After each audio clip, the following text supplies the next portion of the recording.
All right, wrapping up Super Bowl Monday. Ryan Hartson, BWC Internet Radio, with a little belly aching here. Uh, I have been a huge advocate of Cris Carter making it into the Pro Football Hall of Fame. I think he's the second greatest receiver in NFL history. I think there is absolutely no reason why he cannot be a Hall of Famer. He was unbelievable in his career.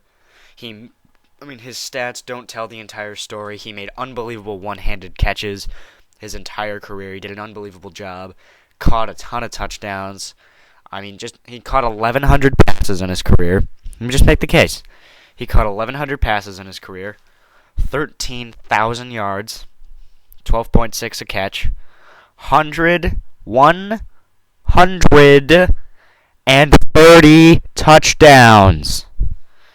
Come on. How does 130 touchdowns not get you into the Hall of Fame? I mean, yeah, it's not 150, but only like 4 or 5 guys have ever gotten into have ever caught 150 touchdowns, scored 150 touchdowns. It's like Walter Payton, LT, LaDainian Tomlinson, not Lawrence Taylor. He didn't score 150 touchdowns. He had like 150 sacks. A little different. Randy Moss, Terrell Owens, Hall of Famers, all of them. So, 3 of them still playing. Well, Randy Moss really isn't playing. I don't know what the hell he's doing. But CC, he's just 20 touchdowns short of that. Played 16 years, most of them with the Minnesota Vikings. Didn't have a ton of great seasons, really. His rookie season, 1987, had 2 touchdowns. Only caught 5 passes and scored 2 touchdowns. That's got to tell you something, right? He had back-to-back seasons with 100 catches, both with 122. 122 touchdowns. 1998 was his worst year in Minnesota before he started getting old. 1998 only caught for 1,011 yards. And that's because, Randy Moss was on the other side. Randy Moss was on the other side. That's pretty special. Him catching, I believe, 17 or 18 touchdowns his rookie season on what is considered by most one of the greatest offensive years in NFL history. Oh, God, the cough is terrible. By one of the greatest offensive coordinators in Brian Billick. Ironically enough, Brian Billick, an offensive-minded guy, won a Super Bowl with exclusively all defense, which is kind of bizarre. But CC, with all these numbers, it blows you away. How many years in a row he caught for 1,000 yards? He took off in 1993. He took off, completely exploded. 86 grabs, 1,000 yards, 9 touchdowns. 122 grabs in 94, 1,200 yards, 7 touchdowns. Then keep going. 95, he caught 122 more, 1,300 yards, 17 touchdowns. Only like 3 or 4 guys in NFL history have caught more touchdowns in a season than that guy. It's just unbelievable. He was unbelievable. And he made ridiculous catches. Catches you couldn't even imagine. He was phenomenal his entire career. He did so many great things, and he never had a franchise quarterback.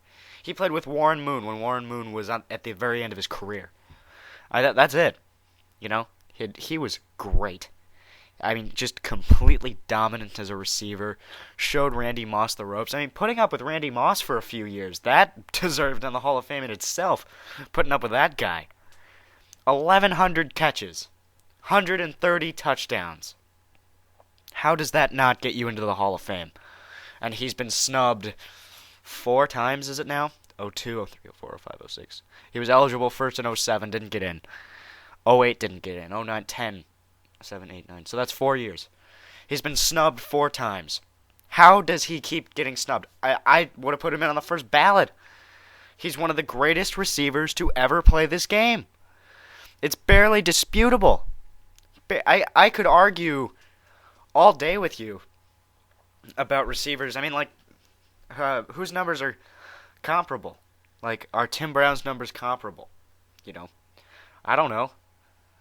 Don't really want to look right now because I feel like if I look at Tim Brown's numbers, I'd be like, wow, that's way better than Cris Carter. You know, like I'm kind of afraid of that. But at the same time, I think CC needs to be in. This guy has to be in. His numbers were remarkable. He, he never won a championship. Came pretty damn close. Played in a couple NFC championship games. They've won a lot of games. He's been great. He has been great his entire career.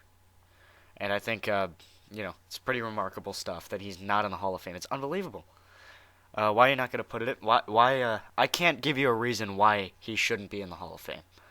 The more and more I think about it, it's like, I don't know. I think he needs to be in the Hall of Fame. And it's a complete, it's a total mistake that he's not in the Hall of Fame. I mean, because considering the guys that have gone in front of him, did Shannon Sharp deserve it this year before Cris Carter?